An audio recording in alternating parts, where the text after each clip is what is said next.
ನಮಸ್ಕಾರ, ನೀವು ನೋಡ್ತಾ ಇದ್ದೀರಾ news today Kannada YouTube channel. ನಾನು ನಿಮ್ಮ MiG-21 ಯುದ್ಧ ವಿಮಾನ. ದಶಕಗಳ ಕಾಲ ಭಾರತದ ಆಕಾಶವನ್ನ ಆಳಿದವನು, ಕಾಪಾಡಿದವನು.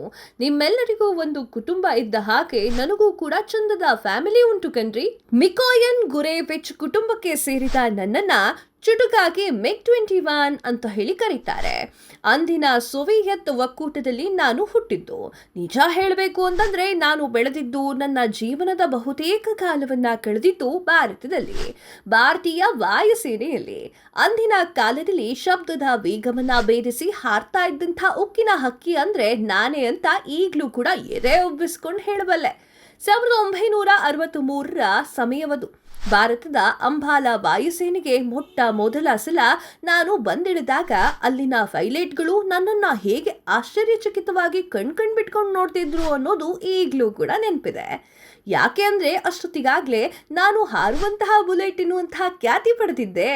ಜಗತ್ತಿನ ಶ್ರೇಷ್ಠ ಯುದ್ಧ ವಿಮಾನಗಳಲ್ಲಿ ಒಂದು ಎನ್ನುವಂತಹ ಹೆಸರು ಕೂಡ ನನ್ನದಾಗಿತ್ತು. ಏನು ಅದೇ ತಾನೇ, ವೈಮಾನಿಕ ತರಬೇತಿಯನ್ನ ಮುಗಿಸಿಕೊಂಡು ಬಂದಿರುವಂತಹ ಪೈಲಟ್ಗಳು ಮೊಟ್ಟ ಮೊದಲ ಸಲ ನನ್ನ ಕಾಕ್ಪಿಟ್ಟಿನಲ್ಲಿ ಅಂಜುತ್ತಾ ಅಳುಕುತ್ತಾ ಸಣ್ಣಗೆ ಬೆವರುತ್ತಾ ಕುಳಿತಾಗ ನಾನು ಹುಸಿ ಹುಸಿ ನಗುತ್ತಾ ಸ್ವಾಗತಿಸ್ತಾ ಇದ್ದೆ. ಯಾವಾಗ ನನ್ನ ಇಂಜಿನ್ ಮತ್ತು ಗರ್ಜಿಸುವಂತಹ ಶಬ್ದ ಕೇಳುತ್ತೋ ಆಗ ಅವರು ರೋಮಾಂಚನಗೊಳ್ತಿದ್ರು. ಆಕಾಶಕ್ಕೇರುತ್ತಲೇ ನನ್ನ ಶಕ್ತಿ ಪ್ರದರ್ಶನದಿಂದ ಅವಕ್ಕಾಗಿ ಬಿಡ್ತಾ ಇದ್ರು. ಹಿರಿಯ ನುರಿತ ಪೈಲಟ್ಗಳು ನನ್ನ ಸಾಮರ್ಥ್ಯದ ಬಗ್ಗೆ ಅರಿವು ಮೂಡುತ್ತಲೇ ಮುಕ್ತವಾಗಿ ಆತ್ಮವಿಶ್ವಾಸದಿಂದ ಹಾರಿಸತೊಡಗಿದ್ರು. ಜೋರಾಗಿ ಮೇಲೇರೋದು, ಬಲವಾಗಿ ತಿರುಗೋದು, ಆಕಾಶದಲ್ಲಿ ಉರುಳಿಸೋದು, ಏರೋಬ್ಯಾಟಿಕ್ಸ್ ಮಾಡುವುದು ಎಲ್ಲವನ್ನೂ ಕೂಡ ಕಲ್ತ್ಕೊಂಡ್ಬಿಟ್ರು. ಅಷ್ಟೆಲ್ಲ ಮಾಡಿ ಈ ಒಂದು ಭೂಸ್ಪರ್ಶ ಮಾಡಿದಾಗ ಯುದ್ಧ ಗೆದ್ದು ಬಂದಂತೆ ಮುಖದಲ್ಲಿ ಉತ್ಸಾಹ ನೋಡ್ಬೇಕು. ನನಗೆ ನನ್ನ ಬಗ್ಗೆನೇ ಹೆಮ್ಮೆ ಆಗ್ತಿತ್ತು. ಅಂತೂ ಚಿಗುರು ಮೇಸೆಯ ಹುಡುಗರು ಆಕಾಶದ ವೀರಯೋಧರಾಗಲು ಸಜ್ಜಾಗ್ತಾ ಇದ್ದಾರೆ ಅಂತ ಅನ್ಸಿತ್ತು. ಇಳಿದಾಗ ಮತ್ತೊಮ್ಮೆ ನನ್ನ ಮೈದಡವಿ ಥ್ಯಾಂಕ್ ಯು ಅಂತ ಹೇಳಿ ಇತರೆ ಪೈಲಟ್ಗಳಿಗೆ ತಮ್ಮ ಅನುಭವವನ್ನ ಹೇಳ್ತಾ ಇದ್ರು. ಭಾರತದ ವಾಯುಸೇನೆಯನ್ನ ಸೇರ್ಕೊಂಡು ಇನ್ನು 2 ವರ್ಷ ಆಗಿತ್ತಷ್ಟೇ. ನನ್ನ ಮತ್ತು ನನ್ನ ಪೈಲಟ್ಗಳ ಸಂಪೂರ್ಣ ಸಾಮರ್ಥ್ಯವನ್ನ ಪರೀಕ್ಷಿಸುವಂತಹ ಸಂದರ್ಭ ಬಂದೇ ಬಿಡ್ತು. ಅದೇ ಭಾರತ ಹಾಗೂ ಪಾಕಿಸ್ತಾನದ ನಡುವೆ 1965ರಲ್ಲಿ ನಡೆದಂತಹ ಯುದ್ಧ.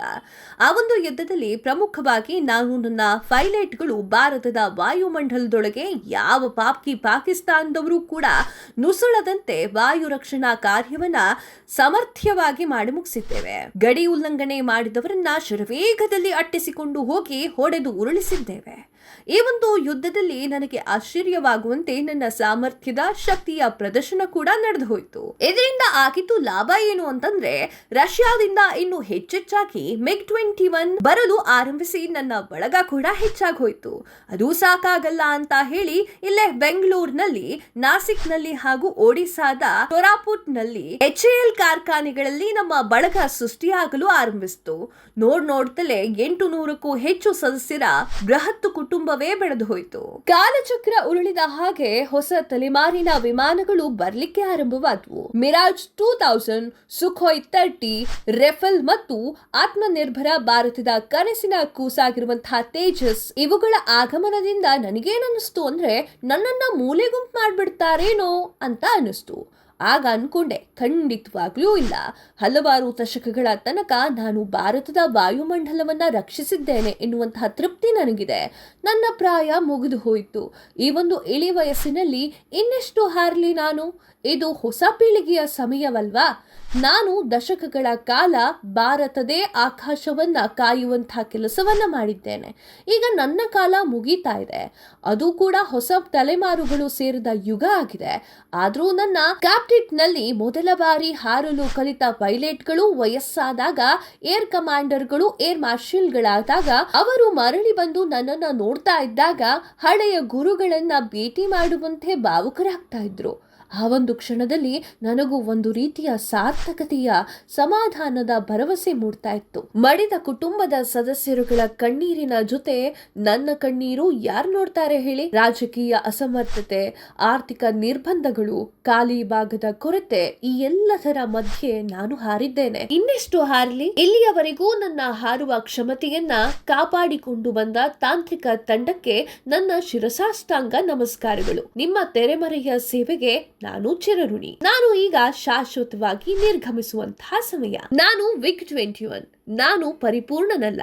ನನ್ನಲ್ಲಿ ತಪ್ಪುಗಳಿದೆ, ತೊಂದರೆಗಳು ಕೂಡ ಇದ್ವು. ಇದರಿಂದಾಗಿ ಮಾಯವಾಗಿರುವಂತಹ ಗಾಯಗಳು ಕೂಡ ಇದ್ವು. ಭಾರತಕ್ಕೆ ಒಂದು ಶಬ್ದವೇದಿ ವಿಮಾನದ, ಯುದ್ಧ ಸಾಮರ್ಥ್ಯವುಳ್ಳ ವಿಮಾನದ ಅವಶ್ಯಕತೆ ಇದ್ದಾಗ ನಾನ್ ಬಂದೆ. 6 ದಶಕಗಳ ಕಾಲ ನಾನು ಭಾರತದ ಗಗನವನ್ನ ತಾಯಿಯಂತೆ ಕಾಪಾಡಿದೆ. ಇಲ್ಲಿಯವರೆಗೂ ನನ್ನ ಹಾರುವ ಕ್ಷಮತೆಯನ್ನ ಕಾಪಾಡಿಕೊಂಡು ಬಂದ ತಾಂತ್ರಿಕ ತಂಡಕ್ಕೆ ನನ್ನ ಶಿರಶಾಷ್ಟಾಂಗ ನಮಸ್ಕಾರಗಳು. ನಿಮ್ಮ ತೆರೆಮರೆಯ ಸೇವೆಗೆ ನಾನು ಋಣಿ. ಈಗ ನಾನು ಶಾಶ್ವತವಾಗಿ ನಿರ್ಗಮಿಸುವಂತಹ ಸಮಯ. ನಾನು ಹೊರಟು ಹೋಗ್ತಾ ಇದ್ದೇನೆ. ನಿಶ್ಶಬ್ದವಾಗಿ ತೆರೆಮರೆ ಸೇರಿಕೊಳ್ಳುತ್ತಿಲ್ಲ. ನನ್ನ ಕರ್ತವ್ಯವನ್ನ ಪೂರೈಸಿ ಗರ್ಜನೆಯೊಂದಿಗೆ ಹೋಗ್ತಾ ಇದ್ದೇನೆ. ಜೈ ಹಿಂದ್.